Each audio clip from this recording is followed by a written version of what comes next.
ইয়াকুনু ফি আখিরিজ জামানি দাজ্জালুন কাযযাবুন ইয়াতুনাকুম মিনাল আহাদিস বিমা লাম তাসমাউ আনতুম ওয়ালা আবাউকুম ফাইয়াকুম ওয়াইয়াহুম লা ইউদিল্লুনাকুম ওয়ালা ইফতিনুনাকুম।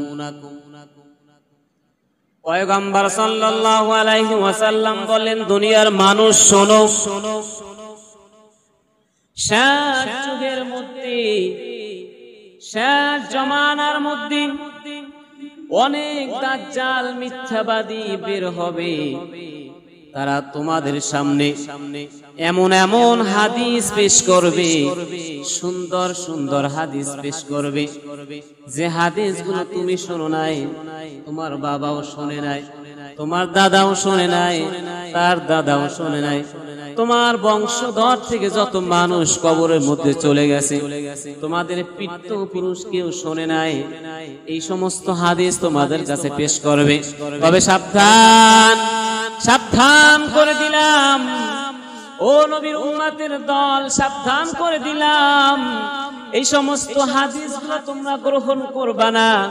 যে হাদিসগুলো তোমরা শুনে শুনে সুন্নাতের পাবন্দী হতে পারবা না, যে হাদিসগুলো শুনে তোমরা সুন্নাত থেকে বের হয়ে আসবা, যে হাদিসগুলো শুনে তোমরা ইসলামিক কাজ করবা না, যে হাদিসগুলো শুনে তোমরা আগে নামাজ পড়তা 10 রাকাত, এখন পড়ো 8 রাকাত, যে হাদিসগুলো শুনে তোমরা ইসলামিক কাজ থেকে বিরত থাকবা, এই সমস্ত কাজ থেকে তোমরা ফিরিয়ে থাকবা।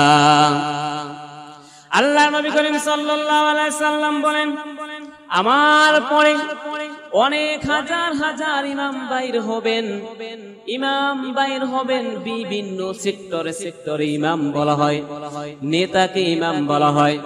মসজিদের ইমাম শুধু ইমাম নয়, গ্রামের প্রতিনিধি একজন ইমাম, রাষ্ট্রীয় একজন ইমাম, এইরকম ধাপে ধাপে এক এক জায়গায় এক একজন ইমাম। আমার পরে অনেক ইমাম বাইর হবে। খবরদার, খবরদার, ওই ইমামগুলো সুন্নাতের উপরে চলবে না, ওই নেতাগুলা সুন্নাতের পাবন্দী হবে না, ওই নেতাগুলা সুন্নাতের পাবন্দী হবে না, ওই নেতাগুলা সুন্নাতের দাবিদারি হবে না, সুন্নাত আদায় করবে না, আমার আদর্শের উপরে চলবে না। অথচ তাদেরকে দেখতে মানুষের মতন আকৃতি দেখা যাবে, তাদের লম্বা জামা থাকবে, পাগড়ি পরা থাকবে, টুপিওয়ালা থাকবে, জুব্বাওয়ালা থাকবে, সুন্দর সুন্দর মানুষের মতন সুন্দর সুন্দর আলেম সাজবে। খবরদার, খবরদার, এমন ইমাম বাইর হবে কিন্তু সুন্নাতের উপরে চলবে না। তোমরা এই সমস্ত মানুষ থেকে দূরে থাকবা, এই সমস্ত লোকদের কাছে তোমরা যাইবা না। তোমরা যদি মন চাও তাদেরকে ইসলামিক জ্ঞান দিবা, অন্যথায় তাদের কাছ থেকে তোমরা দূরে থাকবা। জোরে বলুন সুবহানাল্লাহ, জোরে বলুন না সুবহানাল্লাহ। আল্লাহ নবী করিম সাল্লাল্লাহু আলাইহি সাল্লাম বললেন যে আমার পরে যত ইমাম বাইর হবে, বিভিন্ন সেক্টরে ইমাম বললাম, কিন্তু এই ইমামগুলো সুন্নাতের উপরে আমল করবে না, ইমামগুলো ইসলামের উপর অটল থাকবে না। উপরে ঠিকই মানুষের আকৃতি থাকবে, কিন্তু অন্তরখানা ভিতরখানা থাকবে ইসলামকে ধ্বংস করার জন্য উঠে পড়ে লেগে যাবে। এই সমস্ত ইমাম থেকে, এই সমস্ত মানুষ থেকে তোমরা দূরে থাকবা।